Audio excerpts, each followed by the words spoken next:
Hello and welcome. The news says AOC calls for impeachment of Supreme Court Justices Thomas and Alito. According to a poll, poorer nations favor China's economic influence.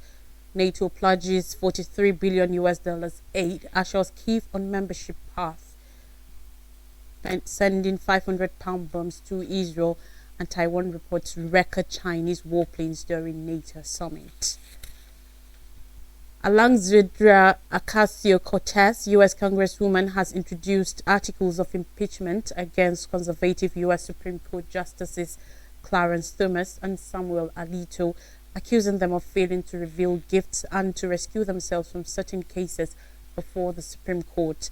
While the attempt to impeach members of the Supreme Court stands little chance of advancing in the Republican-controlled House of Representatives, the move by Ocasio-Cortez comes amid years of criticism by her Democratic Party of the court, which has a 6-3 conservative majority over rulings that advance causes popular on the right of U.S. politics. These include rolling back abortion rights, expanding gun ownership, and a recent decision that favored Donald Trump in ruling that ex-U.S. presidents have broad immunity from prosecution for official acts in office.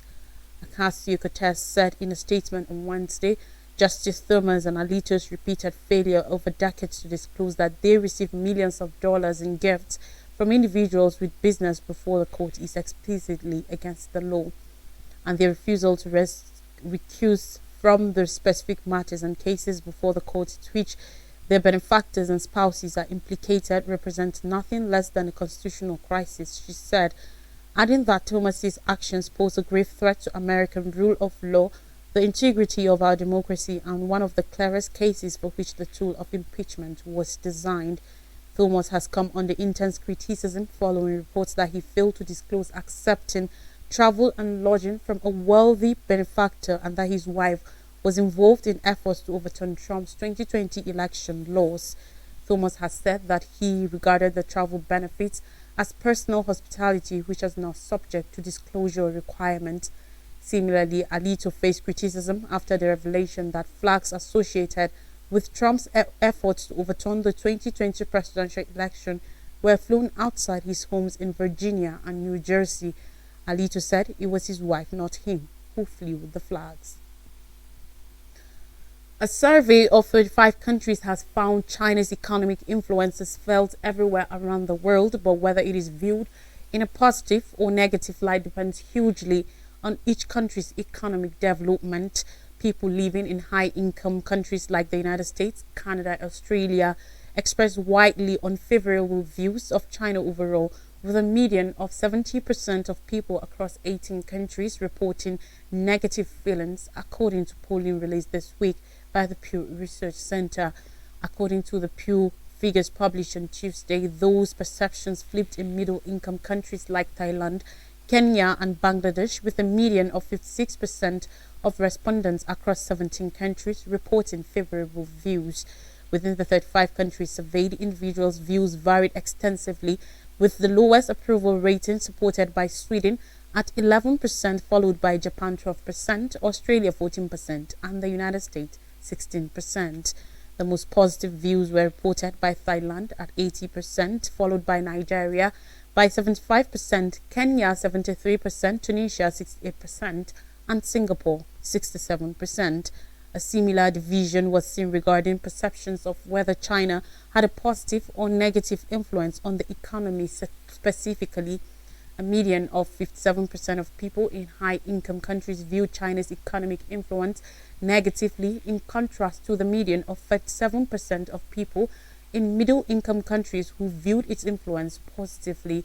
In the US, 76% of respondents reported negative views towards China's economic influence, followed by Germany 69%, France 68%, and Canada 68%, with similarly negative views held across Europe, Japan, South Korea, and India. Singapore and Malaysia view China's economic influence in the most positive light, with 67% of respondents reporting favorable views, followed by Nigeria 64% and Thailand 63%. Pew attributed some of the views to the effect of China's massive Belt and Road Initiative, which has invested over $3 trillion in other countries over the past decade. Now, NATO leaders have promised to provide Ukraine with at least $43 billion in military support within the next year to boost its defenses against Russia and officially declared Kyiv on an irreversible path to membership in the Western military alliance. The pledges included in a final communique following a NATO summit in Washington, D.C. on Wednesday came as the alliance's members also announced individual and joint measures to strengthen Ukraine's and Europe's security. These include the United States, Netherlands, and Denmark declaring that the first NATO-provided F-16 fighter jets will be in the hands of Ukrainian military pilots by this summer. The U.S. also said it will be deploying longer-range missiles in Germany in 2026, a key step targeted at countering what the Allies say is Russia's rising threat to Europe. The move will send Germany the most potent U.S. weapons to be based on the European continent since the Cold War. It would have been barred under the Intermediate-Range Nuclear Forces Treaty signed by U.S. and the Soviet Union in 1987, but that collapsed in 2019. In a post to Ukrainian President Volodymyr Zelensky appreciated NATO's effort to boost its air force, saying the new fighter jets bring just and lasting peace closer, demonstrating the terror must fail. According to reports from Washington, D.C., NATO has committed to most of what Zelensky has been asking for, noting that in addition to the F-16s, the alliance has promised to provide Ukraine with dozens of air defense systems. The alliance's communique declaring Ukraine's future is in NATO promised to continue to back Kyiv on its irreversible path to full European Atlantic integration, including NATO membership, but the invitation could come when allies agree and conditions are met, it said. John Stoltenberg, NATO Secretary General, stressed that Ukraine will not join the alliance's ranks immediately, but insisted that must happen after the war is over to ensure that Russia never attacks Kyiv again. The US and some other countries have opposed membership for Ukraine during the war with Russia to avoid any intensification of tensions that could lead to a bigger war. They also have emphasized that Ukraine must take major steps to tackle corruption as well as other systemic reforms. The NATO communique also boasts past language on China, calling it a decisive enabler of Russia's war effort in Ukraine and saying Beijing continues to pose systemic challenges to Euro-Atlantic security. Stoltenberg said, according to reports, it was the first time the 32 allies had jointly labeled China a decisive enabler of Russia's war and called it an important message. He said NATO was not an organization that imposes sanctions, but added, at the end of the day, this will be for individual allies to make decisions. But I think the message we send from NATO from this summit is very clear. A U.S. official said the United States has agreed to recommence shipping 500-pound bombs to Israel while continuing to hold back supplies of powerful 2,000-pound bombs over fears that Israeli forces will use the weapons in densely populated Gaza. The U.S. in May halted one shipment of 2,000-pound 900 kg and 500-pound 230 kg bombs due to worries over the effects the weapons could have if used by Israel during its ground invasion of the southern city of Rafah, where over 1 million Palestinian civilians had sought shelter. A U.S. official said, speaking on the condition of anonymity on Wednesday, "We've been clear that our concern has been on the end use of the 2,000-pound bombs, particularly for Israel's Rafah campaign, which they have announced they are concluding. On detonation, a 500-pound bomb can brutally harm or kill everything or anyone within a 20-meter, 65-foot blast radius. A 2,000-pound bomb has a destruction radius of 35 meters, 115 feet, according to the Project on Defense Alternatives (PDA), which conducts defense policy research and analysis. The U.S. official said the consignment of 500-pound bombs was in the same shipment as the 2,000-pound bombs, which had led to the stalled transfer of the smaller bombs to Israel. The U.S. has notified Israel that it is releasing the 500-pound bombs, but maintain a hold on the larger ones, a person familiar with the matter said. Still on the news, Taiwan has said it is watching China's military movements after detecting the most Chinese warplanes close to the island in a 24-hour window so far this year, as Beijing rather conducts drills that are coinciding with the NATO summit in Washington, D.C. On Thursday, Taiwan's Ministry of Defense said in a statement that 66 PLA aircraft and 7 PLAN vessels operating around Taiwan were detected up until 6 a.m. Of those, 56 aircraft crossed the sensitive median line that bisects the narrow 180 kilometers, 112-mile waterway separating the self-governing island from mainland China, according to the ministry. Taiwan's defense ministry also released 2 pictures of a Chinese J-16 fighter and a nuclear-capable H-16 bomber, which it said were taken recently. The military has a detailed grasp of the activities in the seas and waters around the Taiwan Strait, including of the Chinese Communist aircraft and ships, ministry spokesperson Sun Lifang said. Taiwanese officials on Wednesday announced that China's Shandong aircraft carrier had passed close to the Philippines on its way to military exercises in the Pacific. The Philippines military said it had received reports of a China-Russia exercise taking place in the Philippine Sea without directly referencing the Shandong. Taiwan, which Beijing considers part of its territory, has complained of a sharp uptick in Chinese military activity in recent years as Beijing seeks to put pressure on the island's Democratic Progressive Party government, which has advocated strengthening Taiwanese identity and forging closer relations with the international community. Beijing has labeled Taiwanese President William Lai Ching-te a dangerous separatist and said the island should be reunified with the Chinese mainland by force if necessary. In a communique released on Wednesday, NATO leaders said China has acted as a decisive enabler of Russia's war against Ukraine and poses systemic challenges to Europe and its security. The spokesperson for the Chinese mission to the European Union accused NATO of hyping up the so-called China threat and said the declaration is of full obvious lies and smears. On U.S. 2024 elections and more stories, Biden urged to quit by Clooney, U.S. Senator, amid crisis.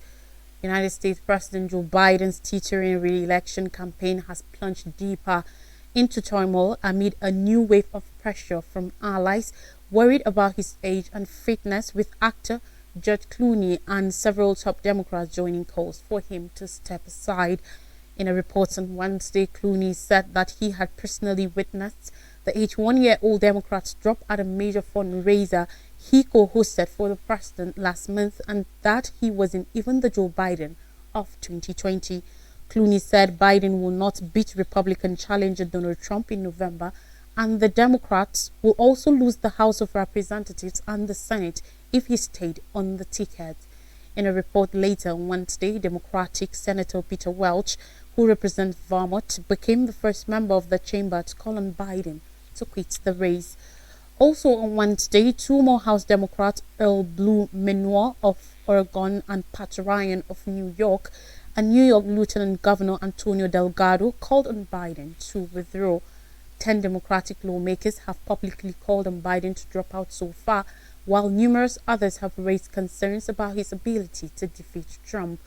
Meanwhile, ex-House Speaker Nancy Pelosi refused to definitively back Biden's candidacy in an interview, saying he should make a decision about continuing in the race soon, even though the president has repeatedly insisted he will not drop out. Biden, who is hosting world leaders at the NATO summit in Washington, D.C. this week, has continually dismissed calls to step aside since a faltering debate performance against Trump that saw him trip over his words and lose his train of thought. The veteran politician has insisted he is the best candidate to beat Trump and cast concerns about his candidacy as largely driven by the media and Democratic Party allies. On Thursday, Biden, who has done far fewer media appearances than his predecessors, will hold a sporadic news conference in his newest attempt to show up support within his party and assuage doubts about his condition. In African scenes, marksmen stormed migrant boat in Libyan Coast to rescue. On Tuesday, footage released by a non-governmental organization showed migrants diving from a wooden dinghy into the Mediterranean after masked people began boarding from another boat. The video was shot from a rescue boat sent by the SOS Mediterranean humanitarian organization. It said that among those rescued were 4 women and 3 children. Valerie Taurino, General Director of SOS Mediterranean, said during the rescue operation, 2 unidentified boats came over. 2 armed people with covered faces boarded the wooden boat, generating panic among the shipwrecked people, who started throwing themselves into the water. Our crew promptly rescued them, but one of them, once on board the Ocean Viking, collapsed. 2 of the marked people then sailed away in the wooden dinghy. SOS Mediterranean decries rising insecurity stemming from the lack of rescue vessels. The lack of rescue vessels left by the state countries in recent years in the central Mediterranean has generated a surge in the presence of armed and the illegal and dangerous actions towards both the fleeing shipwrecked people and aid workers. New constraints enforced by local authorities hinder rescuers on the Mediterranean. Italy notably refuses to issue docking permission to rescue boats or designates docking ports that are far away from rescue areas. Another SOS Mediterranean vessel, Ocean Viking, also on Tuesday, assisted rescue of further 27 people who were in distress at sea, according to the charity. On Sunday, the humanitarian organization CI carried out 5 rescue missions in the span of 24 hours, saving 231 people, the charity added. Many of those rescued were being transported to Italy by the rescue charities. So far in 2024, 884 migrants have died at sea, including 48 children, according to the United Nations International Organization for Migration, IOM. Right now, I'll take a quick break, and when I come back, I'll bring you stories from Nigeria. Do stay with us.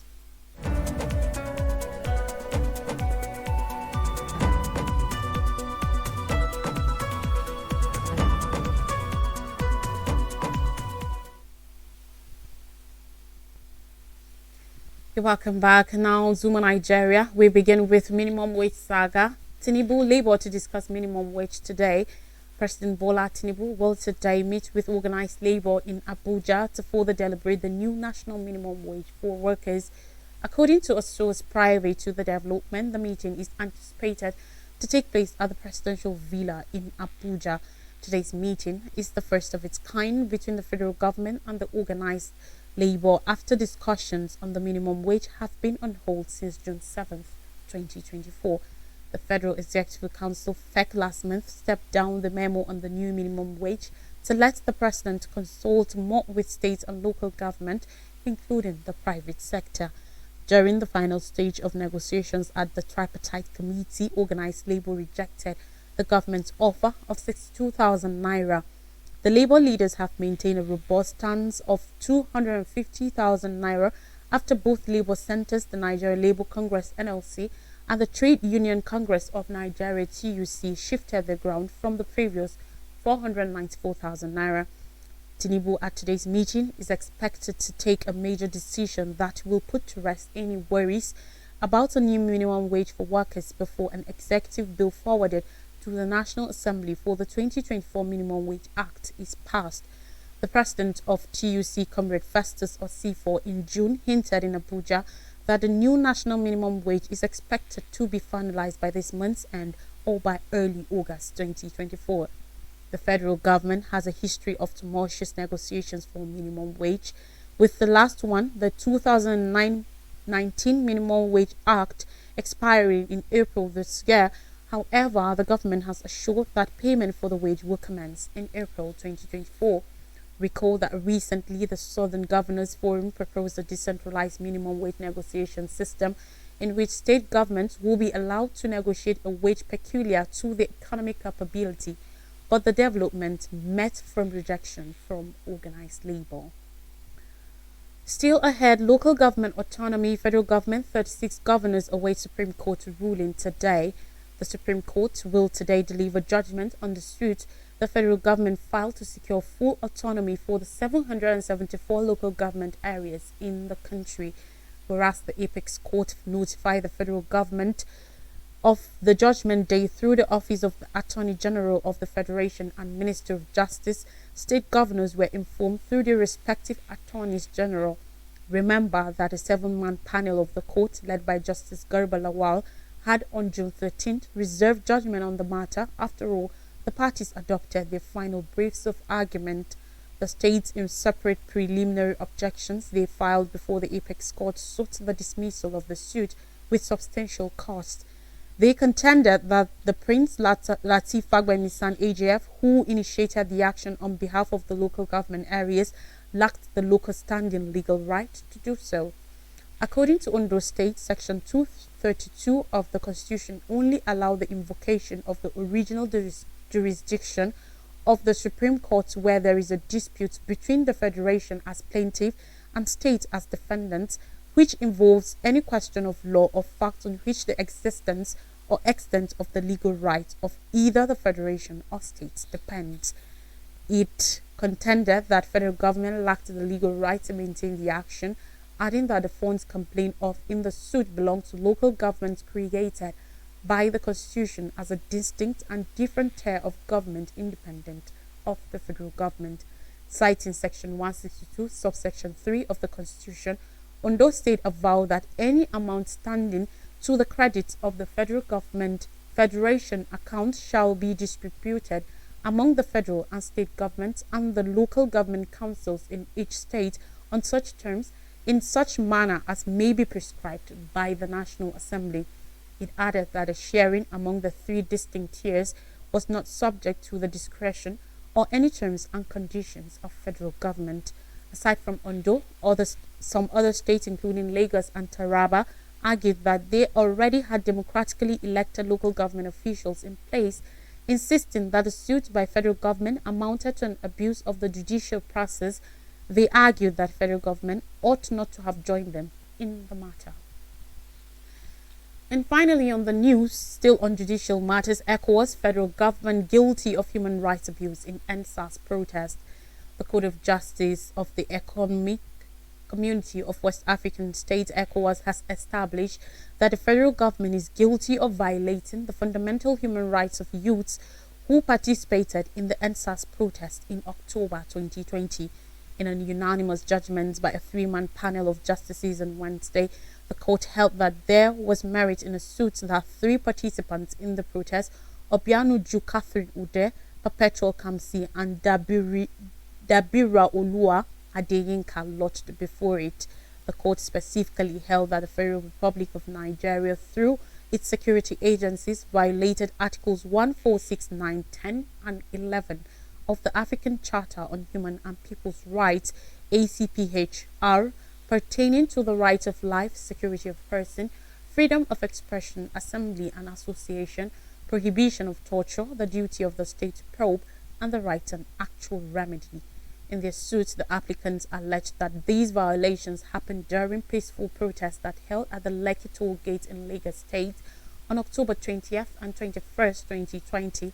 The regional court, in its lead judgment that was delivered by the judge rapporteur, Justice Kuroma Mohammed Sengu, dismissed the applicants' allegation that their right to life as guaranteed under Article 4 of the ACPHR was violated. However, it ordered the federal government to pay each of the applicants the sum of 2 million naira as compensation for violations of their security of person, prohibition of torture and cruel, inhumane and degrading treatment, rights to freedom of expression, assembly and association, duty to probe human rights violations, and right to effective remedy. It further held that the federal government must adhere to its obligations under the ACPHR by probing and prosecuting its agents responsible for the violations. The court ordered the government to, within the next 6 months, report to it steps taken to implement the judgment. The applicants had alleged that during the peaceful protest against the SARS units of the Nigerian police force at Lekki toll gate, Lagos State, on October 20th and 21st, 2020, the respondents committed numerous human rights violations. The first applicant in the suit, among other things, told the court that soldiers shot live munitions at protesters, resulting in deaths and wounds, which she live-streamed. A recap of major stories says AOC calls for impeachment of Supreme Court Justices Thomas and Alito. On a poll, poorer nations favor China's economic influence. NATO pledges $43 billion US dollars aid assures Kyiv on membership path. US resumes sending 500-pound bombs to Israel, and Taiwan reports record Chinese warplanes during NATO summit. That's all on the news. Thanks for watching. Enjoy the rest of your day.